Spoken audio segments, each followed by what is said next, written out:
Assalamualaikum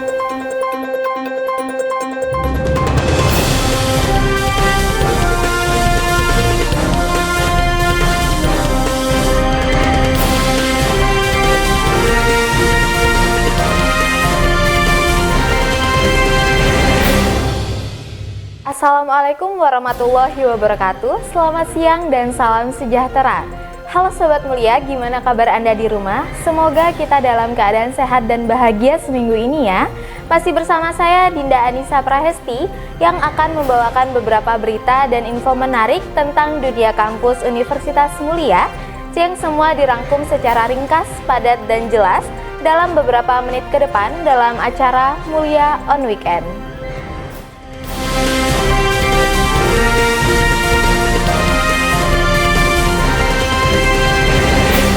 Pemirsa, untuk berita pertama kali ini akan diawali dengan berita penandatanganan nota kesepahaman antara Universitas Negeri Surabaya dengan Universitas Mulia Balikpapan. Alhamdulillah, hari ini telah ada nota kesepahaman antara Universitas Negeri Surabaya dengan Universitas Mulia. Nota kesepahaman ini adalah menyangkut tentang Tridharma Perguruan Tinggi dan pengembangan lembaga yang nanti kita akan kerjasama bersama Universitas Negeri Surabaya. Kerjasama ini adalah dalam kurun waktu 5 tahun ke depan. Jadi diharapkan Universitas Mulia bersama dengan Universitas Negeri Surabaya dapat melakukan Tridharma bersama dan pengembangan perguruan tinggi tentu yang ke arah lebih baik lagi. Terima kasih. Kunjungan ini bertujuan untuk mengenalkan kampus Universitas Mulia kepada guru-guru PAUD sebalikpapan, beserta menjelaskan pentingnya melanjutkan kuliah bagi guru-guru yang belum berijazah sarjana. Hal ini diamini oleh Ibu Ani Aryani, SPD selaku Ketua HIM PAUDI, bahwa sudah ada peraturan dari pemerintah yang menyebutkan bahwa guru-guru yang belum sarjana diharapkan bisa melanjutkan kuliah kembali sehingga mendapatkan titel sarjana. Dan di hari esoknya, masih dalam rangka sosialisasi Universitas Mulia dengan beberapa PAUD sebalikpapan, pada hari Kamis, pihak Universitas Mulia yang digawangi oleh Ibu Hones dan Ibu Lisda ditemani oleh tim marketing Bapak Dr. Andes Suprijadi dan Bapak Irfan Ananda Pratama, SAMA, dalam rangka menghadiri pertemuan dan penandatanganan MOU kerjasama antar Forum SPS dengan Universitas Mulia. Kita Forum SPS Kota Balikpapan setiap bulan sebetulnya mengadakan pertemuan rutin. Karena pandemi, jadi kita adakan 2 bulan sekali. Nah, alhamdulillah pada hari ini kita dapat kedatangan tamu dari Universitas Mulia, yaitu akan mengadakan perjanjian kerjasama antara Forum SPS Kota Balikpapan dengan Universitas Mulia Kota Balikpapan. Nah, alhamdulillah juga dari guru-guru PAUD di Forum SPS Balikpapan ini sudah sebagian besar sudah menyandang S1 PAUD. Nah, kebetulan ini alhamdulillah juga dari Universitas Mulia mengadakan kerjasama ini.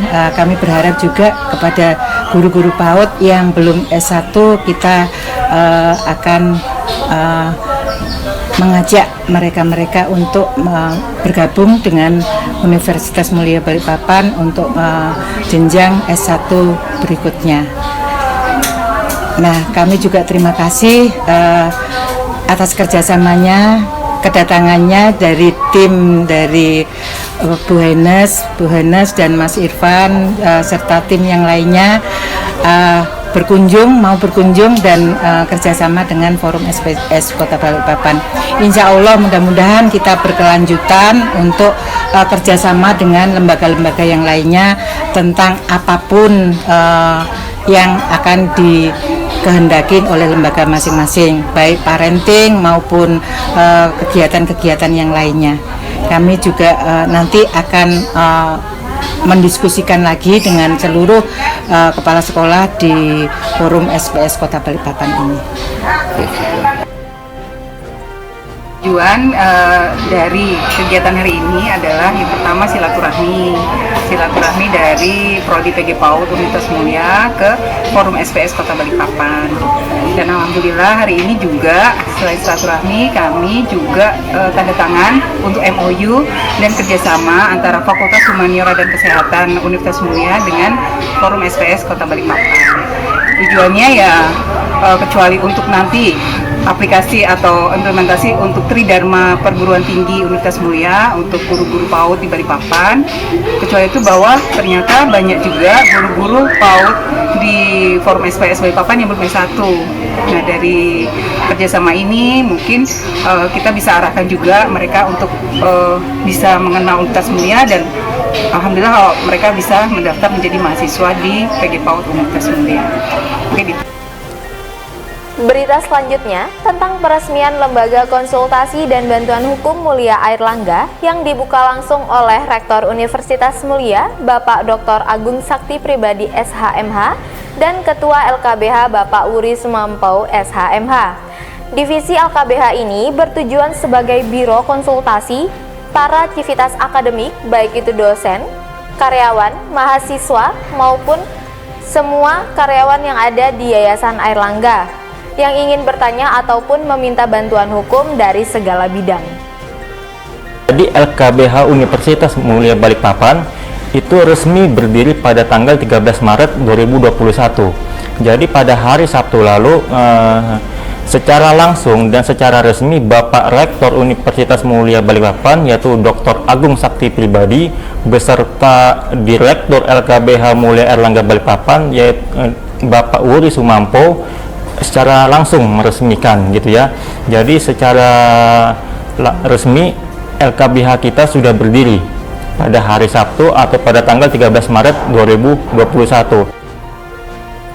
Jadi sebelum adanya LKBH Mulia Airlangga Balikpapan ini sempat mengalami pergantian nama gitu ya. Misalnya pertama bernama LBH Mulia. Itu sempat mengalami beberapa kali penolakan oleh notaris gitu ya, hingga akhirnya disepakatilah menjadi nama seperti sekarang ini yaitu LKBH Mulia Airlangga Balikpapan gitu. Kemudian apa sih visi dan misinya LKBH Mulia Airlangga Balikpapan ini?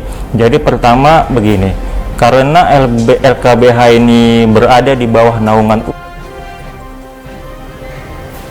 mengakomodir 3 prinsip Tridharma Perguruan Tinggi. Jadi kan ada pengajaran, ada penelitian, dan ada pengabdian.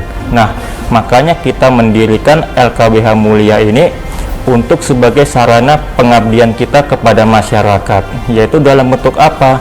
Jadi ketika nanti masyarakat ada permasalahan hukum, itu nanti bisa dibawa ke kami. Gitu ya. Misalnya ada suatu pemuda di suatu RT terkena kasus narkoba.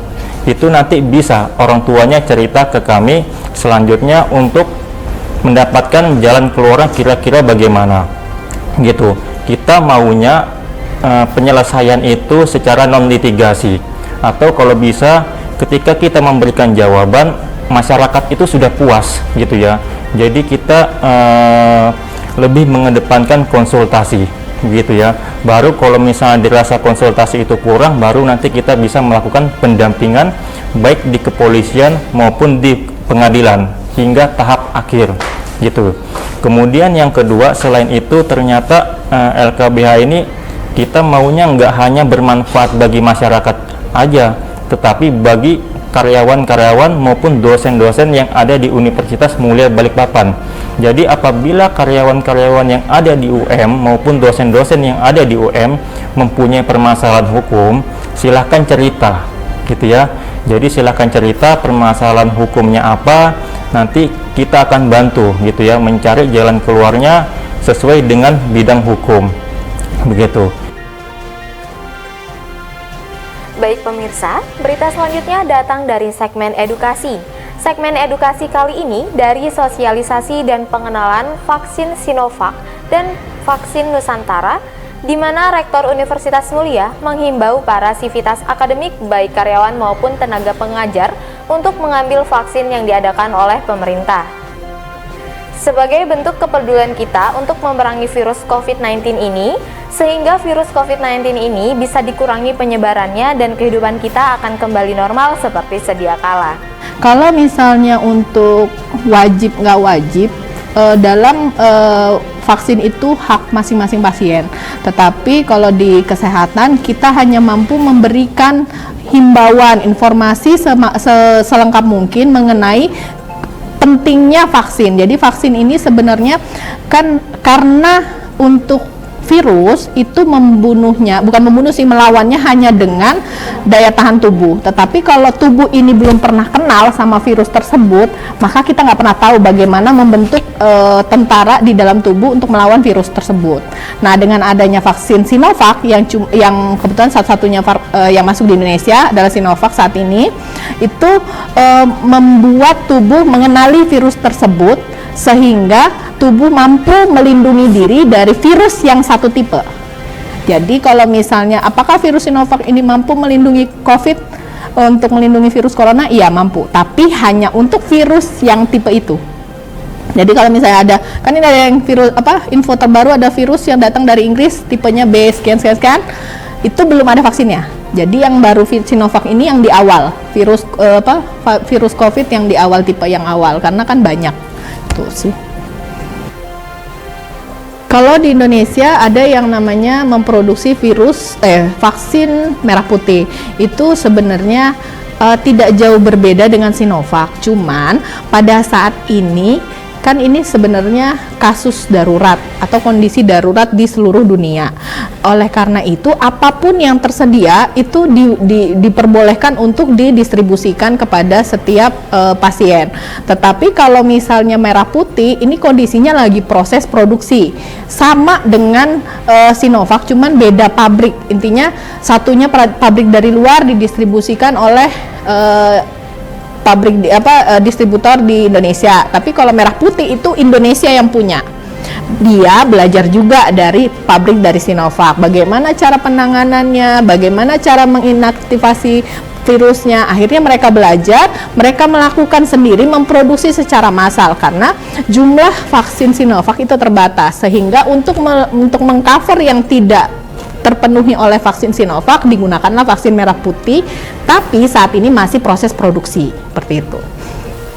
Berita selanjutnya datang dari Divisi Marketing PMB Universitas Mulia yang dipimpin oleh Bapak Irfan Ananda Pratama dan Ibu Windayani melalui stasiun radio Onyx FM untuk promosi dan mengenalkan Universitas Mulia melalui media suara berupa radio, sehingga para pendengar setia dari seluruh daerah Kalimantan Timur bisa mengetahui dengan jelas sistem penerimaan mahasiswa baru di Universitas Mulia.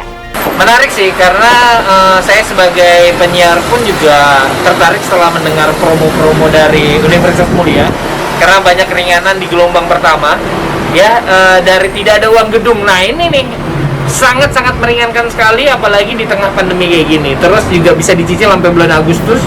Terus dengan booking 1 juta sudah bisa mengikat di gelombang pertama, karena di gelombang kedua udah nggak ada nih kemudahan-kemudahan kayak gini, kayak gitu.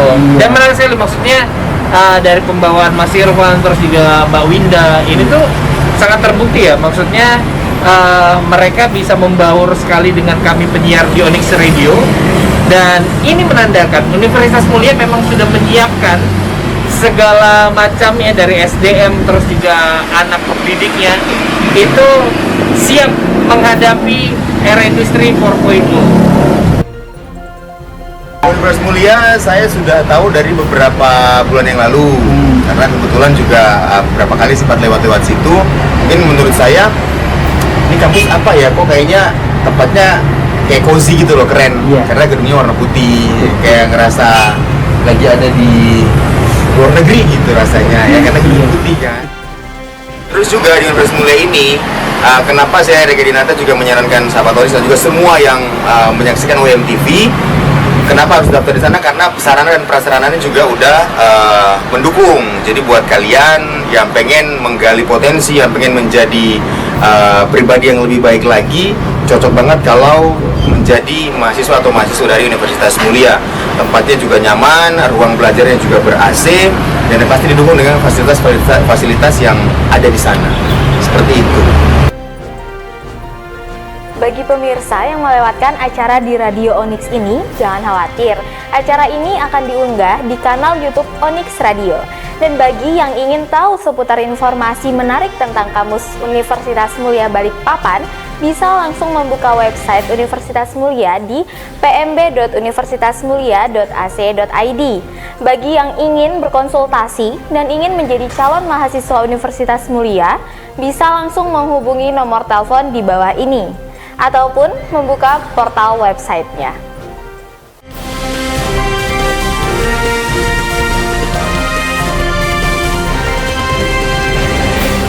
Oke pemirsa, sekian berita dan info menarik dari Mulia on Weekend. Stay tune, nantikan info menarik dari Universitas Mulia lainnya minggu depan. Jangan lupa subscribe, like, dan komen channel ini sehingga kami selalu bisa menemani Anda semua.